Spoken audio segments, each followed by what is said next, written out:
ደግሞ ለዚህ እንደመጣ ኮምፒቲሽን ጠበቀ ውድድር ታጭታሃል። እስቲ ስለ ውድድሩ ስላለው መንፈስ ምን ይመስላል የሚለውንም ነገር ደግሞ እንየው። እንደው ስሜቱ ምን ይመስላል በአዶናይ? ስሜቱ እኔ ማቀው ልቤ እስከሚነግረኝ በእርግጠኝነት አሸናፊ ነኝ። እኔ ሁሌም አሸናፊ ነኝ ብዬ አስባለሁ። ዓለሜ ላይ የኔ ህይወት ላይ አሸናፊ ነው አዶናይ። እንደዚህ ስል የሚናደድ የሚቆጣ ሰው ካለ እንግዲህ ሶሪ የራሴ መንገድ ነው እየኖርክ ያለሁት። አሁን ውድድር ሲባል ሰው ምንድነው የሚመስለው? አንዱን ዝቅ አድርገው አንዱን ከፍ ማድረግ ነው የሚመስለው። ሁላችንም አሸናፊ ነን፣ አሸናፊ ብለን ካሰብን ማለት ነው። አሁን እያወዳደሩኝ ያሉት ከዩቲናስ ጋር ነው፣ እንደዚህ አድርጎ ማለት ነው። አዶናይ ያሸነፈ ማለት ዩቲ ተሸናፊ ነች ማለት አይደለም። ዩቲ ያሸነፈች ማለት አዶናይ ተሸናፊ ነው ማለት አይደለም። የሚቀርብን ዓለማዊ የሆነው ነገር ነው። እዚያች መኪና ሽልማት ወይም የሆነ ብር ገባሻ። ሁላችንም አሸናፊ ነን። እምነቱ ላይ ነው ያለው። እኔ ፎከስ የማደርገው ምንድነው? እምነቷ ላይ ነው። አዶናይ አሸናፊ ነው። እሷ ላይ ፎከስ አደርጋለሁ፣ ሰራለሁ። ከዛ ውጤቱ ይታይ። ምንድነው ግን ውጤት የምትጠብቀው ውጤት አለ? አዎ አሸንፋለሁ በእርግጠኝነት። አሁን በአራት ዘርፍ ነው የታጨ ነው። ሶስቱ ላይ የመራው ነው። አይ ቲንክ ላይፍ ስታይል ሞቲቬሽን አለ፣ ከዛ ጂ ፓወር አለ፣ ከዛ ደግሞ ዋናው ቲክቶከር ኦፍ ዘ ይር የሚል አለ። አራቱም አሸንፋለሁ። መነጋገሪያ የሆነው የትኛው ነው? ቲክቶከር ኦፍ ዘ ይር በጣም እሱ መነጋገሪያ ሆኗል። የሌለ አዶናይ ለምንድን ነው የሚያሸንፈው? አዶናይ እኮ ይህ አድርጎ ይህ ገባሻ። እሷን ለማሸነፍ ብለው የኔ ይሆናል አይደለ መጥፎ ካራክተር ብለው ያሰቡት ነገር አጉልቶ ለማውጣት ይሞክራሉ። እኔ እንዳሸንፍ ደግሞ የእሷ መጥፎ የሚሉት ካራክተር አውጥተው አጉልተው ለማሳየት ይሞክራሉ። ይሄ መሆን የለበትም። ዩቲናስ በራሷ ስራዋ ጥሩ ነው፣ በጣም ጎበዝ ነች። እኔ እውነት ልንገርሽ ቲክቶክ ያወቅኩት በዩቲናስ ነው። ገባሽ? ቲክቶክ ከማወቄ በፊት ዩቲናስን አውቄያታለሁ። እኔም በጣም ነው ኢንጆይ የማደርጋት። እውነት የማይካድ ነገር ነው እኮ ይሄ። እኔ እንደዚህ ማለቴ ደግሞ ውድቀቴን አመጣዋለሁ ማለት አይደለም። ጥሩ ነገር ማየት ችሎታህን እያሳየን ነው። እኔ አሁን እሱ ሳይሆን ነው ማለት እሷ እንደዛ የማየት አቅም አላት ወይ የላትም? እሱ ከራሷ ጋር ነው። ባይ ዘ ዌይ ገነት ሲኦል እዚህም ላይ አለ፣ አሁንም እያለ። ሲኦል ምንድነው? ከፍ ለማለት አንዱ ዝቅ ለማድረግ ስትሞክሪ፣ ያንቺን ከፍታ ለማየት ያንዱ ዝቅታ ማየት የምትጓጊ ከሆነ ሲኦል ላይ ነሽ፣ ስቃይ ላይ ነሽ፣ ነፃነት የለውም። ግን ገነት ላይ ስትሆኚ ደግሞ ምንድነው?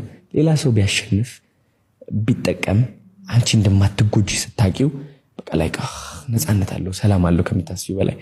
ዩቲናስ አሪፍ የሰራች ሰው ነች። አክቲንጓ በጣም ነው የሚገርመው። ቲክቶክ ከማወቄ በፊት ዩቲናስን ያወቅኳት እኔ ላይክ ማነች ምንድነች ብዬ በስነ ስርዓት ነው የምልሽ። እና አልጎሪዝሙ አጠቃቀሙ የቲክቶክ ከማወቄ በፊት እሷ ነበር የምትመጣልኝ ቪዲዮ ላይ አክት እያደረገች። ይህ ደግሞ የማይካድ ነው፣ ጎበዝ ነች። ስለዚህ እሷም ካራክተር አላት፣ እኔም የራሴ ካራክተር አለኝ። ህዝቡ የሚመርጠው ኦፍ ኮርስ ኦኬ አዶናይ ያሸንፋል ብሎ ካሰበው አዶናይ ያሸንፋል ነው። ዩቲ ካሸነፈች አሸነፈች። ምን የሚመጣ የሚጎድል የሚጨመር ነገር የለም። ህይወት ይቀጥላል አይደል?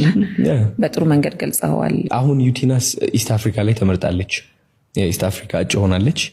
እንደ ሀገር ሁላችንም እንደ ኢትዮጵያዊ መደገፍ አለብን። እኛን ወክላ ነው እየሄደች ያለችው ኢትዮጵያን። ሰው ዋይናት ለምን አናግዛትም? ለምን መቀየር የለብንም ወደ ኔጌቲቭ የሆነ ነገር። በቃ እንተጋገዝ ነው፣ በቃ ያገኘነውን እናግዝ ነው። ገባሽ አይደለ? እሷም ስራዋን ይዛ ነው የወጣችው። ስራዋን የምንወድላት ከሆነ እንደ ሀገር ከኔ ጋር ሳታወዳድሩ እሷን ዝቅ ለማድረግ ኔጌቲቭ ነገር እንከን ሳታወጡ እዩት። ጥሩነቷን ያደረገችውን ነገር እየወጣች ነው። እንደ አንዲት ሴት ቆማ እየወከለች ነው ያለችው የሆነ ነገር። ሄድና ሰፖርት አድርጋት እንዴ! ይሄ ግዴታችን ነው ሁላችንም ማለት ነው። ሲሪየስሊ ደስ ይላል በጣም እውነት። ይሄ ምን ያሳያል መሰለ? ሌላው ሲያሸንፍ፣ ሌላው ሲሞላለት፣ ሌላው ሲደሰት ማየት የሚያስደስተው አይነት ሰው ደግሞ ሌላ የሚሰራበት አይነት ሀሳብ ነው ብዬ አስባለሁ። ምክንያቱም ብዙዎቻችን እኛ የተሻለን የሚመስለን አንድ ሰው ዝቅ ሲል፣ አንድ ሰው ሲጎለው፣ አንድ ሰው ሲሸነፍ። የሆነ ሰው እንዲያድግ ስትፈልግ ያለው ነፃነት ልነግርሽ አልችልም። አንዳንዱ አሁን ቲክቶከር ጂም ስራ ሌላ ነገር አለህ። ምን ሁሌ ታውቃለህ አይደል? ስፖርትክን ጀምር፣ ፑሽ አፕክን ስራ። ቤት ሆነክ ጂም መሄድ ማትችል ከሆነ የሆነ ነገር ብቻ አድርግ። በቃ ቦክሲንግ ጀምር። ቡም ቡም ቡም ለምን ጀምር ወንድሜ? ምክንያቱም ማለት ነው ጠንካራ እንድትሆን ያደርጋል። አንደኛ፣ ሁለተኛ ደግሞ ማለት ነው አይምሮክ ነፃነት ይሰማሃል ወንድሜ። እመነኝ ጀምረውና ከአንድ ወር በኋላ ምን አይነት ለውጥ እንደምታመጣ ታየዋለህ። ሰውነትህ ብቻ ሳይሆን ማለት ነው አይምሮ፣ አስተሳሰብህ ከጭንቀት ምናምን ቶሎ መውጣት ትማራለህ። ምክንያቱም ማለት ነው እንደዚህ ስትሰራ ከአይምሮ መውጣት ነው የምትማረው። ከአይምሮ ወጥተህ ማለት ነው ሰውነትህ ታሰቃየዋለህ።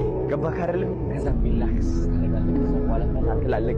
ሰውነትህ እያማረ ይመጣል ምናምን አለባበስህ ምናምን የሚያመክ ታደርገዋለህ። ወንድሜ ቀስትሄድና ኮራ ብለህ የታባቱ በቃ ራስህ ይወቅ። ገባህ አይደል? ከዛ ህይወትህ እየተቀየረ ይመጣል።